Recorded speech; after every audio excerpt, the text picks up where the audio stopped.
ਧੰਨ ਵਾਹਿਗੁਰੂ ਜੀਓ।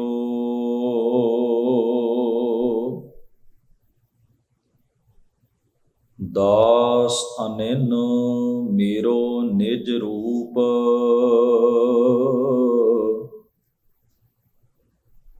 ਦਰਸ਼ਨ ਨਿਮਖ ਤਾਪ ਤ੍ਰਈ ਮੋਚਨ, ਪਰਸਤ ਮੁਕਤ ਕਰਤ ਗ੍ਰਹਿ ਕੂਪ ਰਹਾਉ। ਮੇਰੀ ਬਾਂਦੀ ਭਗਤ ਛਡਾਵੈ,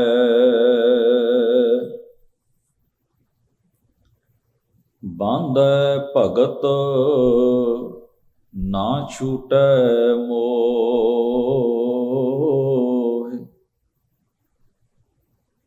ਏਕ ਸਮੈ ਮੋਕੋ ਗਹਿ ਬਾਂਧੈ, ਤੋ ਫੁਨ ਮੋਹ ਪੈ ਜਵਾਬ ਨ ਹੋਇ।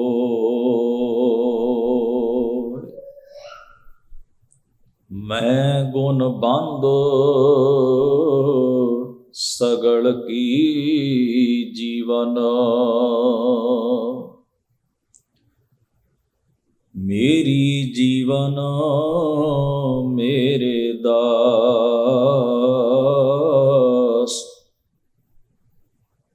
ਨਾਮ ਦੇਵ ਜਾ ਕੇ ਜੀਐਸੀ, ਤੈਸੋ ਤਾਕੈ ਪ੍ਰੇਮ ਪ੍ਰਗਾਸ।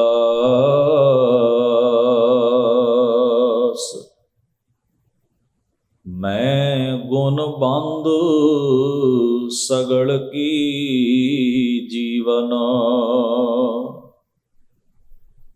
ਮੇਰੀ ਜੀਵਨ ਮੇਰੇ ਦਾਸ।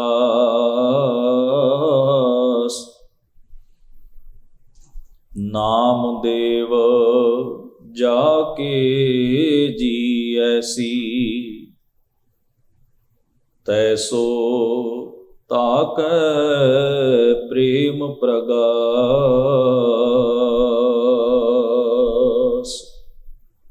ਵਾਹਿਗੁਰੂ ਜੀ ਕਾ ਖਾਲਸਾ, ਵਾਹਿਗੁਰੂ ਜੀ ਕੀ ਫਤਿਹ।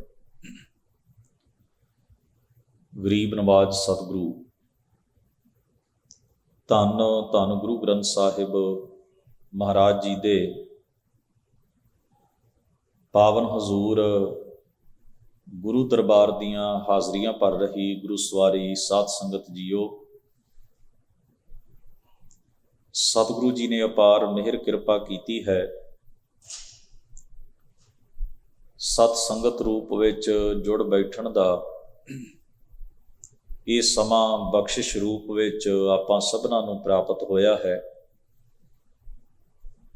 ਸਤਿਗੁਰੂ ਦੀ ਪਾਵਨ ਬਾਣੀ ਦੇ ਪਾਠ ਅਤੇ ਕੀਰਤਨ ਗੁਰੂ ਸਵਾਰਿਆਂ ਪਾਸੋਂ ਸਰਵਣ ਕਰਦਿਆਂ ਹੋਇਆਂ ਆਪ ਜੀ ਗੁਰੂ ਬਖਸ਼ਿਸ਼ ਦੇ ਪਾਤਰ ਬਣ ਰਹੇ ਸੀ। ਜਿਸ ਪਾਵਨ ਸ਼ਬਦ ਦਾ ਆਪ ਜੀ ਨੇ ਪਾਠ ਸਰਵਣ ਕੀਤਾ ਹੈ, ਭਗਤ ਨਾਮਦੇਵ ਸਾਹਿਬ ਮਹਾਰਾਜ ਜੀ ਦਾ ਉਚਾਰਨ ਕੀਤਾ ਹੋਇਆ ਇਹ ਸ਼ਬਦ ਗੁਰੂ ਗ੍ਰੰਥ ਸਾਹਿਬ ਮਹਾਰਾਜ ਜੀ ਦੇ ਅੰਕ ਨੰਬਰ 1252 ਅਤੇ 53 ਦੇ ਉੱਤੇ ਸੁਭਾਇਮਾਨ ਹੈ। ਰਾਗ ਸਾਰੰਗ ਦੇ ਵਿੱਚ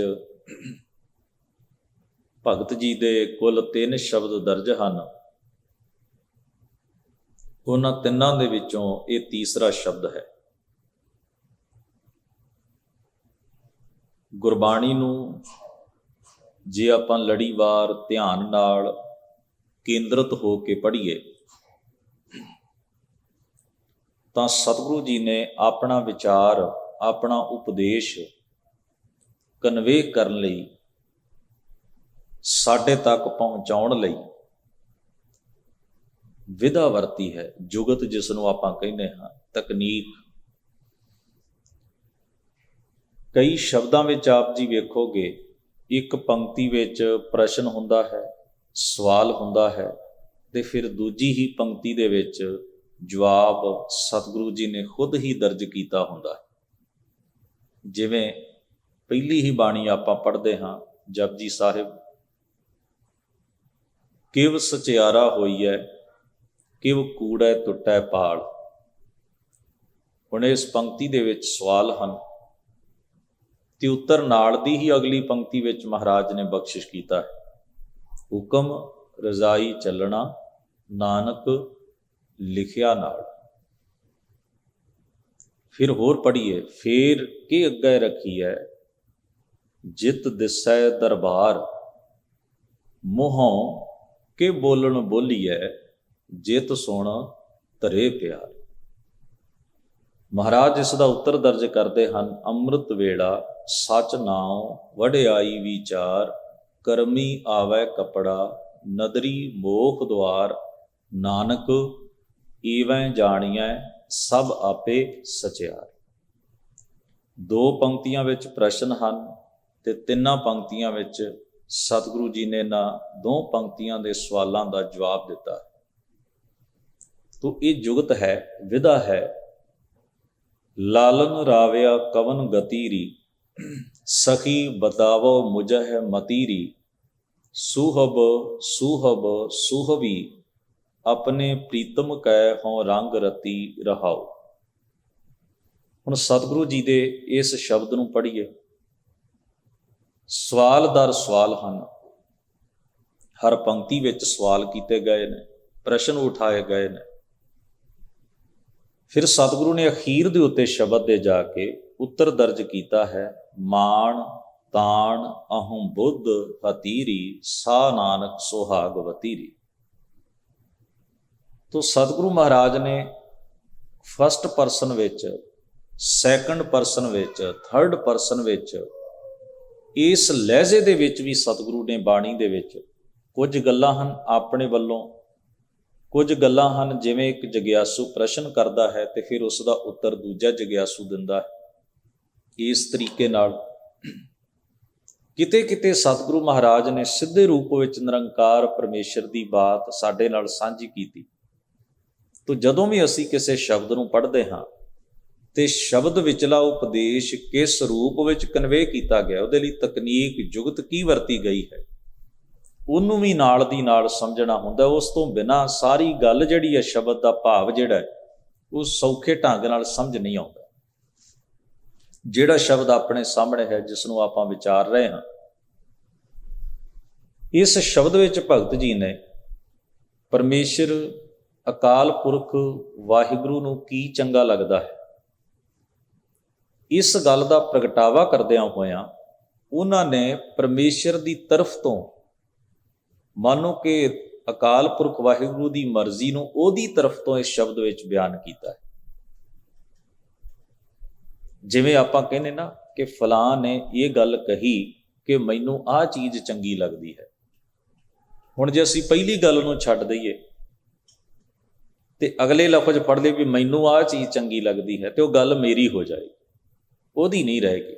ਜਦੋਂ ਮੈਂ ਕਿਸੇ ਦਾ ਮੈਸੇਜ ਤੁਹਾਨੂੰ ਦਿਆਂਗਾ ਤੇ ਕਹਾਂਗਾ ਫਲਾਨਾ ਸਿੰਘ ਨੇ ਕਿਹਾ ਕਿ ਮੈਨੂੰ ਆਹ ਚੀਜ਼ ਚੰਗੀ ਲੱਗਦੀ ਹੈ, ਹੁਣ ਜੇ ਤੁਸੀਂ ਪੂਰੀ ਗੱਲ ਨੂੰ, ਪੂਰੇ ਸੈਂਟੈਂਸ ਨੂੰ ਸੁਣੋਗੇ ਤਾਂ ਸੁਣਨ ਵਾਲਾ ਜਿਹੜਾ ਹੈ ਉਹ ਸਮਝ ਜਾਏਗਾ ਕਿ ਇਹ ਆਪਣੀ ਨਹੀਂ, ਕਿਸੇ ਦਾ ਸੁਨੇਹਾ ਮੈਨੂੰ ਦੇ ਰਿਹਾ ਵੀ ਉਹਨੂੰ ਕੀ ਚੰਗਾ ਲੱਗਦਾ।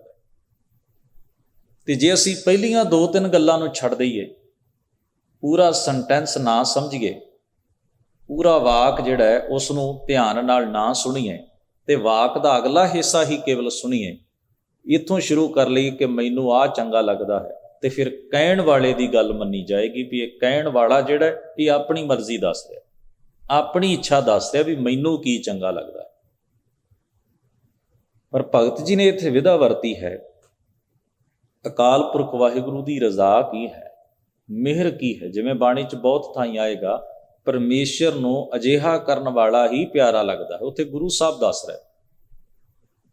ਹੁਣ ਇੱਥੇ ਗੁਰੂ ਸਾਹਿਬ ਕਹਿ ਰਹੇ ਨੇ ਵੀ ਸਮਝੋ ਇਸ ਗੱਲ ਨੂੰ ਵੀ ਪਰਮੇਸ਼ਰ ਵਾਹਿਗੁਰੂ ਦੀ ਮਰਜ਼ੀ ਕੀ ਹੈ, ਉਸ ਦੀ ਰਜ਼ਾ ਕੀ ਹੈ। ਅਕਾਲ ਪੁਰਖ ਵਾਹਿਗੁਰੂ ਦੀ ਰਜ਼ਾ ਹੈ, ਦਾਸ ਅਨਿੰਨ ਮੇਰੋ ਨਿਜ ਰੂਪ। ਦਾਸ ਦਾ ਮਤਲਬ ਹੈ ਸੇਵਕ। ਦਾਸ ਦਾ ਅਰਥ ਹੈ ਜਿਹੜਾ ਸੇਵਾ ਭਾਵ ਵਾਲਾ ਹੈ, ਚਾਕਰੀ ਕਰਦਾ ਹੈ, ਸੇਵਾ ਕਮਾਉਂਦਾ ਹੈ। ਵਾਹਿਗੁਰੂ ਦੀ ਸੇਵਾ ਕੀ ਹੈ? ਆਮ ਸਧਾਰਨ ਸੰਸਾਰ ਦੇ ਵਿੱਚ ਤਾਂ ਆਪਾਂ ਕਿਸੇ ਦੇ ਕੋਈ ਜ਼ਰੂਰਤ ਪੂਰੀ ਕਰੀਏ ਤੇ ਆਪਾਂ ਕਹਿੰਦੇ ਮੈਂ ਸੇਵਾ ਕਰ, ਕੋਈ ਲੋੜ ਯੋਗ ਚੀਜ਼ ਜਿਹੜੀ ਹੈ ਉਹਦੀ ਪੂਰਤੀ ਕਰ ਦੇਣੀ, ਜ਼ਰੂਰਤ ਵਾਲੀ ਚੀਜ਼ ਦੀ ਪੂਰਤੀ ਕਰ ਦੇਣੀ, ਉਹਨੂੰ ਆਪਾਂ ਕਹਿੰਦੇ ਮੈਂ ਸੇਵਾ ਕੀਤੀ। ਰੱਬ ਦੀ ਕੀ ਜ਼ਰੂਰਤ ਹੋ ਸਕਦੀ ਹੈ? ਸਾਰਾ ਸੰਸਾਰ, ਸਾਰੀ ਖਲਕਤ ਦੀ ਪੂਰਤੀ ਤਾਂ, ਲੋੜਾਂ ਦੀ ਪੂਰਤੀ ਤੇ ਉਹ ਆਪ ਕਰਦਾ, ਹਰ ਇੱਕ ਦੀ ਜ਼ਰੂਰਤ ਉਹ ਪੂਰੀ ਕਰਦਾ। ਉਹਦੀ ਕਿਹੜੀ ਜਿਹੜਾ ਕਾਰਜ ਹੈ ਜਾਂ ਜਿਹੜੀ ਸੇਵਾ ਹੈ ਜਾਂ ਉਹਦਾ ਕੋਈ ਜ਼ਰੂਰਤ ਹੈ, ਜਿਹੜੀ ਲੋੜ ਹੈ, ਜਿਹੜੀ ਰੁਕੀ ਹੋਈ ਹੈ, ਜਿਸ ਨੂੰ ਮੈਂ ਪੂਰੀਆਂ ਕਰਨਾ ਹੈ। ਬੰਦੇ ਦੇ ਅੰਦਰ ਜਿੰਨਾ ਚਿਰ ਇਹ ਭਰਮ ਹੈ ਕਿ ਮੈਂ ਕੁਝ ਕਰਦਾ ਹਾਂ ਤੇ ਉਹ ਰੱਬ ਉੱਤੇ ਅਹਿਸਾਨ ਹੁੰਦਾ ਹੈ, ਇਹ ਹਉਮੈ ਨੂੰ ਮਜ਼ਬੂਤ ਕਰਨ ਵਾਲੀ ਬਿਰਤੀ ਹੈ। ਬੰਦਾ ਜਦੋਂ ਧਰਮ ਦੇ ਖੇਤਰ ਵਿੱਚ ਆਉਂਦਾ ਹੈ, ਇੱਥੇ ਸਭ ਤੋਂ ਪਹਿਲਾਂ ਜਿਹੜਾ ਗੁਰਮਤਿ ਦਾ ਪਾਠ ਹੈ, ਮੈਂ ਪਹਿਲਾਂ ਹੀ ਗੁਰੂ ਸਾਹਿਬ ਦਾ ਉਪਦੇਸ਼ ਸਾਂਝਾ ਕੀਤਾ ਸੀ ਕਿ ਕੂੜੈ ਟੁੱਟੈ ਪਾੜ। ਕੂੜ ਦੀ ਪਾੜ ਅੰਦਰੋਂ ਟੁੱਟਣੀ ਹੈ। ਮਨੁੱਖ ਨੇ ਆਪਣੇ ਟਾਰਗੇਟ ਉੱਤੇ ਧਿਆਨ ਰੱਖਣਾ ਹੈ, ਮੇਰਾ ਏਮ ਹੈ ਅੰਦਰੋਂ ਕੂੜ ਦੀ ਪਾੜ, ਕੂੜ ਦੀ ਕੰਧ ਢਹਿ ਜਾਏ, ਅੰਦਰੋਂ ਝੂਠ ਦੀ ਕੰਧ ਢਹਿ ਜਾਏ, ਹਉਮੈ ਦਾ ਭਾਵ ਖਤਮ ਹੋ ਜਾਏ। ਪਰ ਆਪਾਂ ਧਰਮ ਜਗਤ ਵਿੱਚ ਵੇਖੀਏ, ਕਿਤਨੇ ਪਰਸੈਂਟ, ਅਸੀਂ ਸਾਰੇ ਹੀ ਆਪਾਂ ਵਿੱਚ ਹੀ ਹਾਂ, ਕਿਤਨੇ ਪਰਸੈਂਟ ਲੋਕ ਹਨ ਔਰ ਉਹ ਕਿੰਨਾ ਪਰਸੈਂਟ ਧਿਆਨ ਦਿੰਦੇ ਨੇ ਆਪਣੀ ਸਾਰੀ ਅਭਿਆਸ ਪ੍ਰੈਕਟਿਸ ਦੇ ਵਿੱਚ ਵੀ ਕਿਤੇ ਸਾਡੀ ਹਉਮੈ ਹੋਰ ਮਜ਼ਬੂਤ ਤੇ ਨਹੀਂ ਹੋ ਰਹੀ। ਕੋਈ ਨਹੀਂ ਦਿੰਦਾ, ਵਿਰਲੇ ਜਨ, ਬਹੁਤ ਵਿਰਲੇ ਮਨੁੱਖ। ਨਹੀਂ ਤਾਂ ਇਹੀ ਕਾਰਨ ਹੈ ਧਰਮ ਦੀ ਦੁਨੀਆ ਵਿੱਚ ਵੀ ਉਸੇ ਤਰ੍ਹਾਂ ਦਾ ਹੀ ਹਉਮੈ ਦਾ ਰੌਲਾ ਹੈ, ਹਉਮੈ ਦਾ ਸ਼ੋਰ ਹੈ ਜਿਸ ਤਰ੍ਹਾਂ ਦਾ ਬਾਹਰ। ਇੱਥੇ ਵੀ ਉਸੇ ਤਰ੍ਹਾਂ ਦੀ ਹੀ ਈਗੋ ਹੈ, ਇੱਥੇ ਵੀ ਉਸੇ ਤਰ੍ਹਾਂ ਦੀ ਹੀ ਖਿੱਚੋਤਾਣ ਹੈ, ਇੱਥੇ ਵੀ ਉਸੇ ਤਰ੍ਹਾਂ ਦਾ ਹੀ ਸੁਭਾਅ ਹੈ। ਉਸ ਸੁਭਾਅ ਦੇ ਵਿੱਚ ਕੋਈ ਫਰਕ ਨਹੀਂ ਪੈਂਦਾ, ਵਿਹਾਰ ਨਹੀਂ ਬਦਲਦਾ। ਮੈਂ ਕੀਤਾ ਹੈ, ਮੈਂ ਕਰ ਰਿਹਾ ਹਾਂ, ਮੈਂ ਕਰਾਂਗਾ, ਮੈਂ ਹੀ ਸਾਰਾ ਕੁਝ ਸਿਰਜਣ ਵਾਲਾ ਹਾਂ। ਜੇ ਮਨੁੱਖ ਕਿਸੇ ਨੂੰ ਇਹਦੀ ਧੌਂਸ ਨਾ ਦੇ ਸਕੇ ਤੇ ਖੁਦ ਆਪਣੇ ਆਪ ਵਿੱਚ ਇਹ ਫੀਲ ਕਰਦਾ ਰਹਿੰਦਾ ਵੀ ਮੈਂ ਕੀਤਾ, ਆਪਣੇ ਆਪ ਨੂੰ ਖੁਦ ਹੀ ਇਹ ਫੀਲ ਕਰਵਾਉਣਾ ਵੀ ਤਾਂ ਇੱਕ ਤਰ੍ਹਾਂ ਦੀ, ਇੱਕ ਤਾਂ ਹੁੰਦਾ ਨਾ ਤੁਸੀਂ ਕਿਸੇ ਨੂੰ ਮਹਿਸੂਸ ਕਰਾਉਣ, ਬਾਰ-ਬਾਰ ਉਹਨੂੰ ਅਹਿਸਾਸ ਕਰਾਉਣ ਮੈਂ ਹਾਂ ਤਾਂ ਹੀ ਸਾਰਾ ਕੁਝ ਹੈ। ਤੇ ਜੇ ਬੰਦੇ ਨੂੰ ਲੱਗੇ ਵੀ ਮੈਂ ਕਿਸੇ ਨੂੰ ਨਹੀਂ ਕਹਿ ਸਕਦਾ ਤੇ ਖੁਦ ਨੂੰ ਫੀਲ ਕਰਾਉਂਦਾ, ਉਹ ਖੁਦ ਨੂੰ ਵੀ ਆਪਣੇ ਆਪ ਨੂੰ ਜਤਾਉਂਦਾ ਰਹਿੰਦਾ, ਆਪਣੇ ਮਨ ਵਿੱਚ ਇਹ ਭਾਵ ਲੈ ਕੇ ਆਉਂਦਾ ਹੈ, ਆਪਣੇ ਮਨ ਵਿੱਚ ਇਹ ਫੀਲਿੰਗ ਪੈਦਾ ਕਰਕੇ ਉਸ ਫੀਲਿੰਗ ਦਾ ਅਹਿਸਾਸ ਕਰਦਾ ਰਹਿੰਦਾ ਹੈ, ਮੈਂ ਇੰਨਾ ਪਾਠ ਕੀਤਾ, ਮੈਂ ਇੰਨੀ ਸੇਵਾ ਕੀਤੀ, ਮੈਂ ਇੰਨਾ ਦਾਨ ਕੀਤਾ, ਮੈਂ ਇੰਨਾ ਦੂਜੇ ਦੀ ਮਦਦ ਕੀਤੀ। ਉਹ ਜਿਹੜੀ ਚੀਜ਼ ਹੈ ਉਹ ਸਾਡੇ ਅੰਦਰ ਦੀ ਬਿਮਾਰੀ ਨੂੰ ਮਰਨ ਨਹੀਂ ਦਿੰਦੀ। ਉਸ ਬਿਮਾਰੀ ਦੇ ਜਿਹੜੇ ਨਿਸ਼ਾਨ ਨੇ ਉਹਨਾਂ ਨੂੰ ਹੋਰ ਵੱਡਿਆਂ ਕਰਦੀ ਰਹਿੰਦੀ ਹੈ, ਪਾਲਦੀ ਰਹਿੰਦੀ ਹੈ ਤੇ ਸਾਡੇ ਅੰਤਰ ਆਤਮੇ ਨੂੰ ਕਮਜ਼ੋਰ ਕਰਦੀ ਹੈ। ਧਨ ਪਿਰਕਾ ਇੱਕ ਹੀ ਸੰਗਵਾਸਾ, ਵਿੱਚ ਹਉਮੈ ਭੀਤ ਕਰਾਰੀ। ਤੋ ਜੇ ਅਸੀਂ ਇਸ ਕਸਵੱਟੀ ਦੇ ਉੱਤੇ ਆਪਣੇ ਆਪ ਨੂੰ, ਮੈਂ ਖੁਦ ਨੂੰ ਲਾ ਕੇ ਵੇਖਾਂ, ਹਰ ਬੰਦਾ ਆਪਣੇ ਆਪ ਨੂੰ ਪਰਖ ਕੇ ਵੇਖੇ, ਤਾਂ ਇਵੇਂ ਮਹਿਸੂਸ ਹੁੰਦਾ ਵੀ ਜਿਵੇਂ ਗਵਾਚਿਆ, ਜੋ ਚੀਜ਼ ਗਵਾਚਣੀ ਚਾਹੀਦੀ ਸੀ ਉਹ ਛੱਡੀ ਨਹੀਂ ਗਈ, ਤਿਆਗਣ ਵਾਲੀ ਚੀਜ਼ ਤਿਆਗੀ ਨਹੀਂ ਗਈ।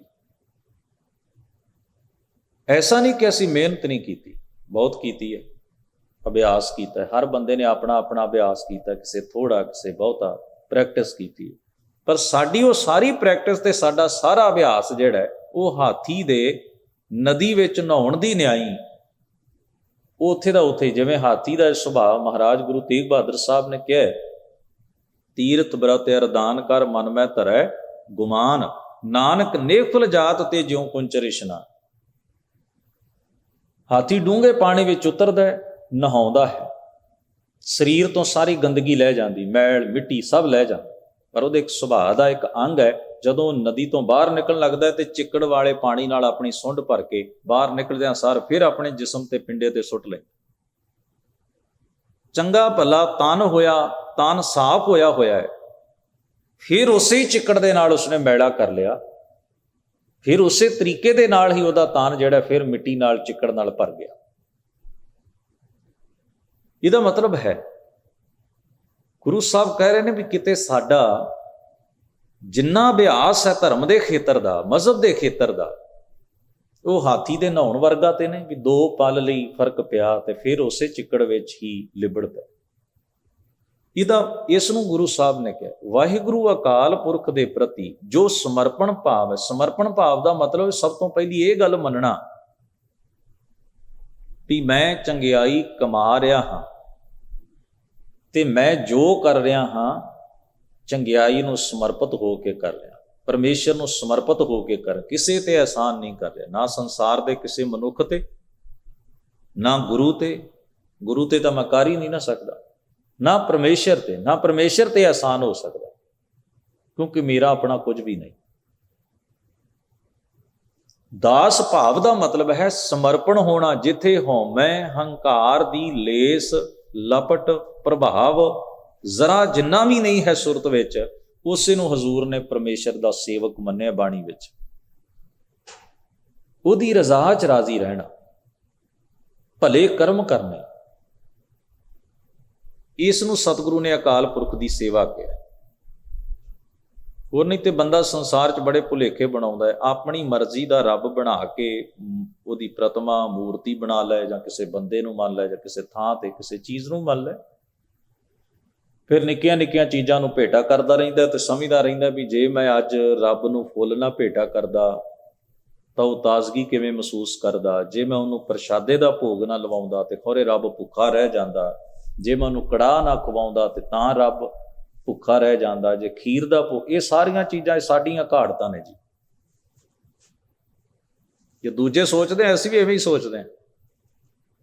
ਮੰਦਿਰ ਦੇ ਵਿੱਚ ਜਿਵੇਂ ਬਾਣੀ 'ਚ ਲਿਖਿਆ ਨਾ, ਮਹਾਰਾਜ ਨੇ ਉਦਾਹਰਨਾਂ ਦਿੱਤੀਆਂ ਨੇ ਕਿ ਪੁਜਾਰੀ ਨੈਵੇਦ ਕਰਦਾ, ਅਸੀਂ ਨਹੀਂ ਕਰਦੇ। ਹੁਣ ਕਿਉਂਕਿ ਜਦੋਂ ਗੱਲ ਮੰਦਿਰ ਦੀ ਹੁੰਦੀ ਹੈ, ਸਾਨੂੰ ਲੱਗਦਾ ਕਿਹੜੀ ਸਾਡੀ ਹੁੰਦੀ, ਪਰਾਏ ਦੂਜੇ ਕਿਸੇ ਮਜ਼ਹਬ ਦੀ ਹੁੰਦੀ ਹੈ ਤੇ ਪੰਡਤ ਦੀ ਹੁੰਦੀ ਹੈ। ਹੁਣ ਪੰਡਤ ਦੀ ਥਾਂ ਅਸੀਂ ਹਾਂ ਤੇ ਕੰਮ ਅਸੀਂ ਵੀ ਉਹੋ ਹੀ ਕਰਦੇ ਹਾਂ, ਕਰਦੇ ਅਸੀਂ ਗੁਰਦੁਆਰੇ 'ਚ ਹਾਂ। ਇਸ ਕਰਕੇ ਸਾਨੂੰ ਲੱਗਦਾ ਵੀ ਇਹ ਤਾਂ ਸਹੀ ਹੈ, ਇਹ ਤਾਂ ਠੀਕ ਹੈ, ਪਰ ਕਰਦੇ ਅਸੀਂ ਵੀ ਹਾਂ। ਕੀ ਅਸੀਂ ਜਦੋਂ ਇਹ ਗੱਲ ਕਹਿੰਦੇ ਹਾਂ, ਇਹ ਗੱਲ ਕਰਦੇ ਹਾਂ, ਤਾਂ ਕਦੇ ਅਸੀਂ ਆਪਣੀ ਪੜਚੋਲ ਕਰਦੇ ਹਾਂ ਵੀ ਅਸੀਂ ਵਾਹਿਗੁਰੂ ਨੂੰ ਕੀ ਦੇ ਸਕਦੇ ਹਾਂ? ਵਾਹਿਗੁਰੂ ਸਾਡੇ ਭੋਗ ਤੋਂ ਬਿਨਾਂ ਭੁੱਖਾ ਰਹੇਗਾ, ਸਾਡੀ ਭੇਟਾ ਤੋਂ ਬਿਨਾਂ ਊਣਾ ਰਹੇਗਾ? ਗੱਲ ਤੇ ਸਮਝਣ ਵਾਲੀ ਹੈ। ਪਰ ਕਿਉਂਕਿ ਅਸੀਂ ਜਿਹੜਾ ਸਟਰਕਚਰ ਬਣਾ ਲਿਆ, ਜੋ ਅਸੀਂ ਵਿਸ਼ਵਾਸ ਜਿਸ ਤਰ੍ਹਾਂ ਦੇ ਘੜ ਲਏ ਹੁੰਦੇ, ਉਹ ਚੀਜ਼ ਦੇ ਵਿੱਚ ਜਿਹੜਾ ਬੰਦਾ ਜਿਸ ਤਰ੍ਹਾਂ ਦੀ ਕਾਰਜ ਵਿਧੀ ਉਸ ਤਰ੍ਹਾਂ ਦੀ ਜੇ ਕਰੇਗਾ ਤੇ ਫਿੱਟ ਬੈਠੇਗਾ, ਨਹੀਂ ਤੇ ਨਹੀਂ ਬੈਠੇਗਾ। ਤੇ ਜਿਵੇਂ ਦੂਜਿਆਂ ਦੀ ਦ੍ਰਿਸ਼ਟੀ 'ਚ ਕਾਫਰ ਹੁੰਦਾ ਨਾ, ਸਾਡੀ ਦ੍ਰਿਸ਼ਟੀ 'ਚ ਵੀ ਉਹ ਬੰਦੇ ਕਾਫਰ ਹੀ ਹੋਣਗੇ। ਆਪਾਂ ਨੂੰ ਕਹੇ ਮਰਿਆਦਾ ਹੀ ਨਹੀਂ ਮੰਨਦਾ, ਉਹ ਕਹਿਣਗੇ ਕਾਫਰ ਹੈ, ਇਹ ਮੋਮਨ ਨਹੀਂ। ਆਪਾਂ ਕਹਾਂਗੇ ਮਰਿਆਦਾ ਨਹੀਂ ਮੰਨਦਾ, ਇਹਦੀ ਸ਼ਰਧਾ ਹੈ ਨਹੀਂ। ਅਸੀਂ ਸ਼ਰਧਾ ਦਾ ਮਤਲਬ ਇਹ ਨਹੀਂ ਕਰਦੇ ਵੀ ਉਹ ਗੁਰੂ ਨੂੰ ਕਿੰਨਾ ਪ੍ਰੇਮ ਕਰਦਾ ਹੈ। ਜਿਨ ਸ਼ਰਧਾ ਰਾਮ ਨਾਮ ਲੱਗੀ, ਤਿਨ ਦੂਜੈ ਚੇਤਨ ਲਾਇਆ ਰਾਮ। ਸ਼ਰਧਾ ਦਾ ਭਾਵ ਹੈ ਸਮਰਪਣ ਹੋਣਾ। ਸ਼ਰਧਾ ਦਾ ਭਾਵ ਇਹ ਨਹੀਂ ਵੀ ਮੈਂ ਜੋ ਚਾਹੁੰਦਾ, ਮੇਰੀਆਂ ਜਿਹੜੀਆਂ ਸ਼ਰਤਾਂ ਉਹਨੂੰ ਪੂਰੀਆਂ ਕਰੇ ਫਿਰ ਹੀ ਅਗਲਾ ਸ਼ਰਧਾ ਹੋ ਸਕਦਾ ਅਗਲੇ 'ਚ ਮੇਰੇ ਨਾਲੋਂ ਕਿਤੇ ਵਧੇਰੇ ਸ਼ਰਧਾ ਹੋਵੇ। ਇਹਦਾ ਕੋਈ ਮਾਪਣ ਦਾ ਯੰਤਰ ਥੋੜ੍ਹੀ ਹੈ ਵੀ ਮੈਂ ਡਿਸਾਈਡ ਕਰਾਂ ਵੀ ਇਹਦੇ 'ਚ ਸ਼ਰਧਾ ਹੈ ਕਿ ਨਹੀਂ ਹੈ। ਤੁਸੀਂ ਆਪਣੀਆਂ ਜਿਹੜੀਆਂ ਬਣੀਆਂ ਹੋਣੀਆਂ ਸਾਡੇ ਨਿਯਮ ਹੁੰਦੇ ਨੇ ਆਪਣੇ, ਅਸੀਂ ਉਹਨਾਂ ਦੇ ਹਿਸਾਬ ਨਾਲ ਹੀ ਪਰਖਣ ਦਾ ਯਤਨ ਕਰਦੇ ਰਹਿੰਦੇ ਹਾਂ। ਤੋ ਦਾਸ ਸੇਵਕ ਜਨ, ਇਹ ਸ਼ਬਦ ਗੁਰੂ ਗ੍ਰੰਥ ਸਾਹਿਬ ਦੀ ਬਾਣੀ ਵਿੱਚ ਪਰਮੇਸ਼ਰੀ ਹਸਤੀ ਨੂੰ ਜੋ ਸਮਰਪਿਤ ਹੈ, ਜੋ ਵੀ ਉਹ ਜੀਵਨ ਵਿੱਚ ਕਰਦਾ ਹੈ ਉਹਦਾ ਜਵਾਬ ਦੇ ਉਹਨੂੰ ਹੋ ਕੇ ਕਰਦਾ ਹੈ। ਉਸ ਤੋਂ ਬਿਨਾਂ ਉਹ ਕਿਸੇ ਦੂਜੀ ਹਸਤੀ ਭਾਵ ਦੂਜੇ ਭਾਵ, ਜਿਸ ਨੂੰ ਆਪਾਂ ਹਉ ਕਹਿੰਦੇ ਹਾਂ, ਅਹੰਕਾਰ ਕਹਿੰਦੇ ਹਾਂ, ਉਹਦੀ ਲਾਗ ਲਪੇਟ ਤੇ ਪ੍ਰਭਾਵ ਤੋਂ ਪੂਰਾ ਮੁਕਤ ਹੁੰਦਾ ਹੈ। ਤੇ ਅੱਗੇ ਨਾਲ ਹੀ ਸ਼ਬਦ ਵਰਤਿਆ ਦਾਸ ਅਨਿੰਨ। ਅਨਿੰਨ ਦਾ ਮਤਲਬ ਹੁੰਦਾ ਹੈ ਜਿਹੜਾ ਉਸ ਪਰਮੇਸ਼ਰ ਤੋਂ ਬਿਨਾਂ ਕਿਸੇ ਦੂਜੀ ਹਸਤੀ ਦਾ ਚੇਤਾ ਵੀ ਨਹੀਂ ਕਰਦਾ, ਮੰਨਦਾ ਹੀ ਨਹੀਂ ਵੀ ਕੋਈ ਹੈ। ਉਹੀ ਹੈ ਤੇ ਕੇਵਲ ਉਹੀ। ਅਸਤ ਏਕ ਦਿਗਰ ਕੋਈ ਏਕ ਤੋਈ ਏਕ ਤੂੰ, ਤੁਧ ਬਿਨ ਦੂਜਾ ਨਾਹੀ ਕੋਈ, ਕੋਈ है ही नहीं, करण कारण प्रभ एक है, दूसर नाही कोई, नानक तिस बलिहारनै जाल थाल महीयल सोए। सतगुरु सच्चे पातशाह फरमाउंदे ने, वाहिगुरु दी रजा है, परमेश्वर दा ये नियम है, दास अनिन मेरो निज रूप। ਜਿਹੜਾ ਅਨਿਨ, ਜਿਹੜਾ ਉਸ ਤੋਂ ਬਿਨਾਂ ਕਿਸੇ ਹੋਰ ਨੂੰ ਚਿਤਾਰਦਾ ਹੀ ਨਹੀਂ ਤੇ ਜਿਹੜਾ ਉਹਦੇ ਰਾਹ ਤੇ ਸਮਰਪਿਤ ਹੈ, ਵਾਹਿਗੁਰੂ ਆਖਦਾ ਉਹ ਮੇਰਾ ਹੀ ਰੂਪ ਹੈ, ਮੇਰਾ ਹੀ ਨਿਜ ਹੈ। ਨਿਜ ਦਾ ਮਤਲਬ ਮੇਰਾ ਆਪਣਾ ਰੂਪ ਹੈ। ਉਹਦਾ ਹੋਣਾ ਹੀ ਸੰਸਾਰ ਦੇ ਲੋਕਾਂ ਨੂੰ ਮੇਰਾ ਅਹਿਸਾਸ ਕਰਾਉਂਦਾ ਵੀ ਪਰਮੇਸ਼ਰ ਨਾਲ ਜੁੜ ਕੇ ਇਹੋ ਜਿਹੇ ਹੋਏ। ਕਬੀਰ ਜੀ ਦਾ ਇਸ ਧਰਤੀ ਤੇ ਹੋਣਾ, ਭਗਤ ਰਵਿਦਾਸ ਸਾਹਿਬ ਮਹਾਰਾਜ ਦਾ ਇਸ ਧਰਤੀ ਤੇ ਹੋਣਾ, ਗੁਰੂ ਨਾਨਕ ਸਾਹਿਬ ਮਹਾਰਾਜ ਦਾ ਨਾਮ ਜਿਹੜਾ ਹੈ ਉਹੀ ਅਕਾਲ ਪੁਰਖ ਵਾਹਿਗੁਰੂ ਦਾ ਚੇਤਾ ਕਰਾਉਣ ਲਈ ਕਾਫੀ ਹੁੰਦਾ ਹੈ। ਅਸੀਂ ਉਹਨਾਂ ਦੇ ਰਾਹੀਂ ਅਕਾਲ ਪੁਰਖ ਨੂੰ ਯਾਦ ਕਰਦੇ ਹਾਂ। ਸਫਲ ਜਨਮ ਹਰ ਜਨ ਕਾ ਉਪਜਿਆ, ਜਿਨ ਕੀਨੋ ਸੌਤ ਵਿਧਾਤਾ। ਸੌਤ ਤੇ ਇੱਕ ਸ਼ਬਦ ਹੁੰਦਾ ਔਂਤ, ਔਂਤਰਾ, ਜਿਸ ਦੀ ਔਲਾਦ ਨਾ ਹੋਵੇ ਸਮਾਜ ਨੇ ਉਸ ਲਈ ਇਹ ਲਫ਼ਜ਼ ਵਰਤਿਆ। ਤੇ ਸੌਂਤਰਾ ਉਹਨੂੰ ਕਹਿੰਦੇ ਜਿਹੜਾ ਔਲਾਦ ਵਾਲਾ, ਪਰਿਵਾਰ ਵਾਲਾ ਹੋਵੇ, ਜਿਹਦੀ ਕੁੱਲ ਵੰਸ਼ ਅੱਗੇ ਵੱਧਦਾ ਹੈ, ਉਹਨੂੰ ਸੌਂਤਾ ਕਹਿੰਦੇ, ਸੌਂਤਰਾ। ਵਾਹਿਗੁਰੂ ਅਕਾਲ ਪੁਰਖ ਜਿਹੜਾ ਉਹਦੇ ਪਿਆਰੇ ਹੀ ਉਹਦੀ ਔਲਾਦ, ਵੈਸੇ ਤੇ ਸਾਰਾ ਜਗਤ ਹੀ ਉਹਦੀ ਔਲਾਦ ਹੈ, ਪਰ ਅਸੀਂ ਵਾਹਿਗੁਰੂ ਦੇ ਵੰਸ਼ਜ ਹੋਣ ਦਾ ਦਮ ਘੱਟ ਭਰਦੇ ਹਾਂ ਨਾ। ਅਸੀਂ ਕਦੋਂ ਮੰਨਦੇ? ਅਸੀਂ ਵਾਹਿਗੁਰੂ ਦੀ ਸਾਰੀ ਅੰਸ਼ ਬੰਸਾ, ਏਕ ਪਿਤਾ ਏਕਸ ਕੇ ਹੰਬਾਰਕ ਤੂੰ ਮੇਰਾ ਗੁਰ ਹਾਈ। ਅਸੀਂ ਉਹੋ ਜਿਹੇ ਨਹੀਂ ਜਿਹੋ ਜਿਹੇ ਗੁਰੂ ਸਾਹਿਬ ਨੇ, ਭਗਤ ਨੇ, ਉਹ ਦਮ ਭਰਦੇ ਨੇ ਸੰਸਾਰ ਵਿੱਚ। ਪਿਤਾ ਮੇਰੋ ਬੜੋ ਧਨੀ ਅਗਮਾ, ਹਰ ਜੀ ਮਾਤਾ ਹਰ ਜੀ ਪਿਤਾ ਹਰ ਜੀਓ ਪ੍ਰਤਪਾਲਕ। ਉਹ ਅਕਾਲ ਪੁਰਖ ਪਰਮੇਸ਼ਰ ਨੂੰ ਆਪਣਾ ਪਰਮ ਪਿਤਾ ਮੰਨ ਕੇ, ਸਾਰੇ ਸੰਸਾਰ ਦੇ ਜੀਵਾਂ ਨੂੰ ਆਪਣੇ ਭੈਣ ਭਾਈ ਮੰਨ ਕੇ, ਵਾਹਿਗੁਰੂ ਦੀ ਔਲਾਦ ਸਮਝ ਕੇ ਬਰਾਬਰਤਾ ਦਾ ਸਲੂਕ ਕਰਦੇ ਨੇ। ਬਰਾਬਰਤਾ ਤੇ ਸਾਂਝੀਵਾਲਤਾ ਹਿੱਤ ਜਗਤ ਵਿੱਚ ਯਤਨ ਕਰਦੇ ਨੇ। ਇਸੇ ਕਰਕੇ ਉਹ ਰੱਬ ਦੇ ਬੱਚੇ ਮੰਨੇ ਜਾਂਦੇ। ਜਿਵੇਂ ਰੱਬ ਭੇਦਭਾਵ ਨਹੀਂ ਕਰਦਾ, ਉਹ ਵੀ ਨਹੀਂ ਕਰਦਾ। ਉਹ ਨਿਰਵੈਰ ਹੈ, ਉਹ ਵੀ ਨਿਰਵੈਰ ਹਨ। ਤੇ ਰੱਬ ਦਾ ਬੰਦਾ ਉਹ ਹੈ ਜਿਸ ਵਿੱਚ ਰੱਬ ਵਾਲਾ ਸੁਭਾਅ ਹੈ। ਹਰ ਜਨ ਐਸਾ ਚਾਹੀਏ ਜੈਸਾ ਹਰ ਹੀ ਹੋਏ। ਭਾਵੇਂ ਅਸੀਂ ਵੀ ਰੱਬ ਦੇ ਹੀ ਪੈਦਾ ਕੀਤੇ ਹਾਂ, ਪਰ ਸਾਡੇ ਰੱਬ ਵਾਲਾ ਸੁਭਾਅ ਨਹੀਂ। ਅਸੀਂ ਰੱਬ ਦੇ ਸੁਭਾਅ ਦੀ ਜਿਹਨੂੰ ਜੀਣ ਵਾਸਤੇ ਤੇ ਉਹਦੀ ਸਥਾਪਤੀ ਲਈ ਕੱਖ ਨਹੀਂ ਕਰਦੇ, ਅਸੀਂ ਤਾਂ ਉਹਨੂੰ ਖੰਡਿਤ ਕਰਦੇ ਹਾਂ। ਸਾਨੂੰ ਵੇਖ ਕੇ ਤੇ ਰੱਬ ਭੁੱਲਦਾ ਹੈ, ਯਾਦ ਨਹੀਂ ਆਉਂਦਾ ਕਿਸੇ ਨੂੰ। ਉਹਨਾਂ ਨੂੰ ਵੇਖ ਕੇ ਰੱਬ ਯਾਦ ਆਉਂਦਾ। ਕਬੀਰ ਜੀ ਦੀ ਪ੍ਰਾਪਤੀ ਇਹ ਹੈ ਕਿ ਕਬੀਰ ਰਾਮ ਕਬੀਰਾ ਏਕ ਭਏ ਹੈ, ਕੋਈ ਨਾ ਸਕੈ ਪਛਾਣੇ। ਕਬੀਰ ਜੀ ਦੀ ਗੱਲ ਆਉਂਦਿਆਂ ਹੀ ਤੁਹਾਨੂੰ ਰੱਬ ਦੀ ਗੱਲ ਨਾਲ ਯਾਦ ਆਏਗੀ, ਕਿਉਂਕਿ ਕਬੀਰ ਜੀ ਹਉਮੈ ਦਾ ਪ੍ਰਤੀਕ ਨੇ। ਅਸੀਂ ਸਾਰੇ ਹਉਮੈ ਦੇ ਪ੍ਰਤੀਕ ਹਾਂ।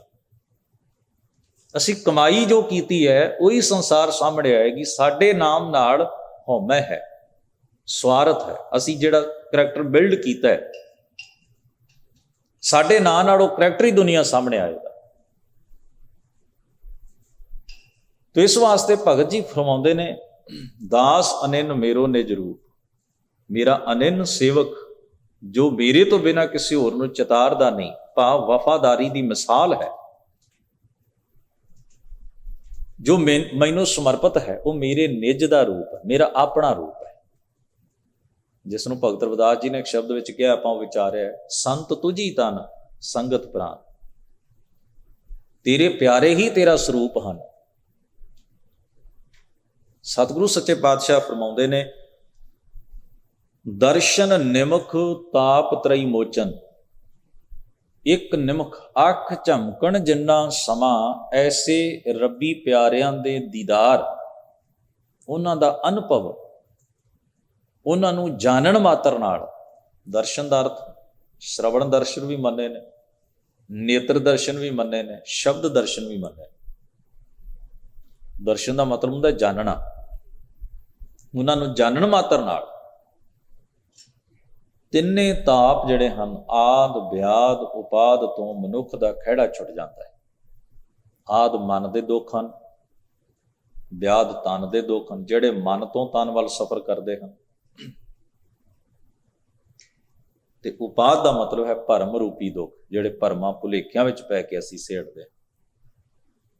ਪਰਸਤ ਮੁਕਤ ਕਰਤ ਗ੍ਰਹਿ ਕੂਪ, ਉਹਨਾਂ ਦੇ ਚਰਨ ਪਰਸਦਿਆਂ, ਸਪਰਸ਼ ਕਰਦਿਆਂ ਹੀ, ਭਾਵ ਉਹਨਾਂ ਨਾਲ ਸਾਂਝ ਗੰਢ ਕੇ, ਜਿਉਂ-ਜਿਉਂ ਅਸੀਂ ਉਹਨਾਂ ਨਾਲ ਸਾਂਝ ਰੱਖਣੀ ਸ਼ੁਰੂ ਕਰਦੇ ਹਾਂ, ਕੀ ਹੁੰਦਾ ਹੈ? ਮੁਕਤ ਕਰਤ ਗ੍ਰਹਿ ਕੂਪ, ਮੋਹ ਦੇ ਖੂਹ ਵਿੱਚੋਂ ਸਾਨੂੰ ਬਾਹਰ ਕੱਢ ਕੇ ਉਹ ਮੁਕਤ ਕਰ ਦਿੰਦਾ, ਮੋਹ ਤੋਂ ਛੁਡਾ ਲੈਂਦਾ, ਮੋਹ ਤੋਂ ਮੁਕਤ ਹੋ ਜਾਂਦੇ ਨੇ ਹਨ ਉਹ ਜੀਵ ਜਿਹੜੇ ਉਹਨਾਂ ਨਾਲ ਸਾਂਝ ਰੱਖਦੇ, ਸਵਾਰਥ ਸਿੱਧੀ ਤੋਂ ਉੱਪਰ ਉੱਠ ਜਾਂਦੇ ਨੇ। ਉਹ ਪਰਉਪਕਾਰੀ ਹਨ, ਤੇ ਜਿਹੜਾ ਉਹਨਾਂ ਦੇ ਕੋਲ ਆਏਗਾ ਉਹਨੂੰ ਪਰਉਪਕਾਰੀ ਹੀ ਬਣਾਉਣਗੇ। ਤਾਂ ਅਗਲੇ ਵਚਨ ਵਿੱਚ ਕਹਿੰਦੇ ਨੇ, ਵਾਹਿਗੁਰੂ ਅਕਾਲ ਪੁਰਖ ਦੀ ਕੀ ਰਜ਼ਾ ਹੈ, ਮੇਰੀ ਬਾਂਦੀ ਭਗਤ ਛਡਾਵੈ, ਬਾਂਧੈ ਭਗਤ ਨਾ ਛੂਟੈ ਮੋਹ। ਕਹਿੰਦੇ ਨੇ ਵਾਹਿਗੁਰੂ ਜੀ ਸਮਝੋ ਕਿ ਇਹ ਆਖਦੇ ਨੇ ਕਿ ਮੈਂ ਇੱਕ ਗੰਢ ਸੰਸਾਰ 'ਚ ਬੰਨੀ ਹੈ, ਉਹ ਹੈ ਮੋਹ ਦੀ। ਮੋਹ ਸਾਰੇ ਸੰਸਾਰ ਵਿੱਚ ਹੈ, ਮੇਰੀ ਇਸ ਗੰਢ ਨੂੰ ਕੇਵਲ ਭਗਤ ਖੋਲਦਾ, ਮੇਰੀ ਬਾਂਦੀ ਭਗਤ ਛਡਾਵੇ। ਮੇਰੀ ਬੰਨੀ ਹੋਈ ਗੰਢ ਜਿਹੜੀ ਹੈ ਕੇਵਲ ਭਗਤ ਖੋਲਦਾ ਹੈ, ਮੋਹ ਦੀ ਗੰਢ, ਪਰ ਬੰਦ ਹੈ ਭਗਤ ਨਾ ਛੂਟੈ ਮੋਹ। ਤੇ ਇੱਕ ਗੰਢ ਭਗਤ ਬੰਦ ਹੈ, ਉਹ ਹੈ ਪ੍ਰੇਮ ਦੀ, ਜਿਹੜੀ ਮੈਥੋਂ ਨਹੀਂ ਖੁੱਲਦੀ। ਸਾਰੇ ਸੰਸਾਰ ਵਿੱਚ ਮੋਹ ਦਾ ਪਸਾਰਾ, ਹਰ ਜੀਵ ਦੇ ਵਿੱਚ ਮੋਹ ਦਾ ਮਤਲਬ ਹੁੰਦਾ ਅਟੈਚਮੈਂਟ। ਉਸ ਅਟੈਚਮੈਂਟ ਦੇ ਭੇਤ ਨੂੰ ਜਿਹੜਾ ਹੈ ਭਗਤ ਜਾਣ ਲੈਂਦਾ ਤੇ ਉਹ ਮੋਹ ਦੀ ਨੈਗੇਟਿਵਿਟੀ ਤੋਂ ਉੱਪਰ ਉੱਠ ਜਾਂਦਾ। ਪਰ ਭਗਤ ਮੇਰੇ ਨਾਲ ਇੱਕ ਰਿਸ਼ਤਾ ਗੰਢਦਾ ਹੈ, ਮੈਂ ਸੰਸਾਰ ਦਾ ਆਪਸ ਵਿੱਚ ਰਿਸ਼ਤਾ ਗੰਢਿਆ ਹੋਇਆ ਮੋਹ ਦੇ ਰਾਹੀਂ, ਤੇ ਭਗਤ ਮੇਰੇ ਨਾਲ ਰਿਸ਼ਤਾ ਗੰਢਦਾ ਹੈ ਪ੍ਰੇਮ ਰਾਹੀਂ, ਪਰ ਮੇਰੇ ਕੋਲੋਂ ਉਹਦੇ ਪ੍ਰੇਮ ਦਾ ਤੋੜ ਕੋਈ ਨਹੀਂ, ਬਦਲ ਕੋਈ ਨਹੀਂ, ਕਿ ਮੈਂ ਉਹਦੇ ਪ੍ਰੇਮ ਤੋਂ ਮੁਕਤ ਹੋ ਜਾਵਾਂ, ਮੈਂ ਉਹਦੇ ਪ੍ਰੇਮ ਦੀ ਪਾਈ ਹੋਈ ਪੀੜੀ ਗੰਢ ਖੋਲ ਦਿਆਂ। ਆਪਾਂ ਇਹ ਸ਼ਬਦ ਪੜ੍ਹਿਆ ਹੈ, ਜੋ ਤੁਮ ਗਿਰਵਰ ਤਉ ਹਮ ਮੋਰਾ, ਜੋ ਤੁਮ ਚੰਦ ਤਉ ਹਮ ਭਏ ਹੈ ਚਕੋਰਾ, ਮਾਧਵੇ ਤੁਮਨ ਤੋਰੋ ਤੋ ਹਮ ਨਹੀਂ ਤੋਰੈ, ਤੁਮ ਸਿਉ ਤੋਰ ਕਵਨ ਸਿਉ ਜੋੜੈ, ਮੂਹ ਲਾਲਨ ਸਿਉ ਪ੍ਰੀਤ ਬਨੀ, ਤੋਰੀ ਨਾ ਟੂਟੈ ਸ਼ੋਰੀ ਨਾ ਛੂਟੈ, ਐਸੀ ਮਾਧੋ ਖਿੰਚਤਨ। ਤੋ ਅੱਗੇ ਫਰਮਾਉਂਦੇ ਹਨ, ਏਕ ਸਮੈ ਮੋਕੋ ਗਹਿ ਬੰਧ ਹੈ। ਇੱਕ ਵਕਤ ਐਸਾ ਹੁੰਦਾ, ਕਹਿੰਦੇ ਨੇ ਭਗਤ ਆਪਣੇ ਸਮਰਪਣ ਭਾਵ ਨਾਲ ਮੂਕੋ ਗਏ ਬੰਦ, ਮੈਨੂੰ ਆਪਣੇ ਪਿਆਰ ਦੀ ਗ੍ਰਿਫਤ ਵਿੱਚ ਲੈ ਲੈਂਦਾ, ਕੰਟਰੋਲ ਵਿੱਚ ਲੈ ਲੈਂਦਾ, ਪ੍ਰਭਾਵ ਵਿੱਚ ਲੈ ਲੈਂਦਾ, ਤਾਂ ਫਿਰ ਮੋਹ ਪੈ ਜਵਾਬ ਨਾ ਹੋਏ। ਭਗਤ ਦੇ ਉੱਚੇ ਸੁੱਚੇ ਜੀਵਨ ਦੇ ਸਾਹਮਣੇ ਮੇਰੇ ਕੋਲ ਜਵਾਬ ਨਹੀਂ ਹੈ ਵੀ ਮੈਂ ਕੋਈ ਨਾ ਨੁਕਰ ਕਰ ਦਿਆਂ, ਮੈਂ ਉਸ ਨੂੰ ਦੁਰਕਾਰ ਦਿਆਂ, ਮੈਂ ਕਹਿ ਦਿਆਂ ਵੀ ਮੈਨੂੰ ਤੇਰੀ ਇਬਾਦਤ ਵੀ ਪ੍ਰਭਾਵਿਤ ਨਹੀਂ ਕਰ ਸਕਦੀ, ਤੂੰ ਭਗਤਾਂ ਕੈ ਵਸ ਭਗਤਾਂ ਤਾਣ ਤੇਰਾ। ਇਸ ਸੰਸਾਰ ਤੇ ਉਹਦੀ ਜ਼ਾਹਰਾ ਤਾਕਤ ਜਿਹੜੀ ਹੈ ਉਹ ਉਸ ਦਾ ਪਿਆਰਾ ਹੈ, ਉਸ ਦਾ ਜੀਵਨ ਹੈ। ਜਦੋਂ ਆਪ ਜੀ ਅਰਦਾਸ ਵਿੱਚ ਇਹ ਸ਼ਬਦ ਪੜ੍ਹਦੇ ਜਾਂ ਸੁਣਦੇ ਹੋ, ਸੇਈ ਪਿਆਰੇ ਮੇਲ ਜਿਨ੍ਹਾਂ ਮਿਲਿਆ ਤੇਰਾ ਨਾਮ ਚੇਤਾ ਹੈ, ਜਿਨ੍ਹਾਂ ਦੀ ਸੋਭਤ ਵਿੱਚੋਂ ਇਹ ਅਹਿਸਾਸ ਹੋਵੇ ਉਸ ਪਰਮੇਸ਼ਰ ਵਾਹਿਗੁਰੂ ਦੀ ਹਸਤੀ ਦਾ, ਯਥਾ ਜਿਵੇਂ ਗੁਰੂ ਸਾਹਿਬ ਨੇ ਬਾਣੀ ਦੇ ਵਿੱਚ ਕਿਹਾ ਹੈ, ਰਾਮ ਹਮ ਸਤਿਗੁਰ ਪਾਰ ਬ੍ਰਹਮ ਕਰ ਮਾਨੇ, ਮੈਂ ਗੁਰੂ ਦੇ ਰਾਹੀਂ ਪਰਮੇਸ਼ਰ ਨੂੰ ਜਾਣਦਾ। ਤਾਂ ਸਤਿਗੁਰੂ ਜੀ ਇੱਥੇ ਫਰਮਾਉਂਦੇ ਨੇ, ਮੈਂ ਗੁਣ ਬੰਧ ਸਗਲ ਕੀ ਜੀਵਨ, ਮੇਰੀ ਜੀਵਨ ਮੇਰੇ ਦਾਸ।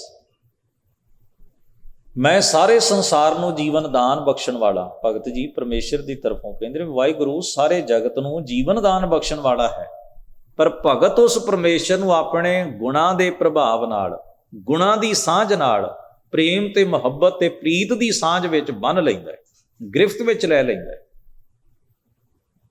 ਤੇ ਸਾਰਿਆਂ ਨੂੰ ਜੀਵਨ ਦਾਨ ਦੇਣ ਵਾਲੇ ਪਰਮੇਸ਼ਰ ਵਾਹਿਗੁਰੂ ਦਾ ਆਪਣਾ ਅਸਤਿਤਵ, ਆਪਣੀ ਸਚਾਈ ਕਿਹਦੇ ਰਾਹੀਂ ਪ੍ਰਗਟ ਹੁੰਦੀ ਹੈ? ਭਗਤ ਰਾਹੀਂ, ਉਹਦੇ ਪਿਆਰੇ ਰਾਹੀਂ।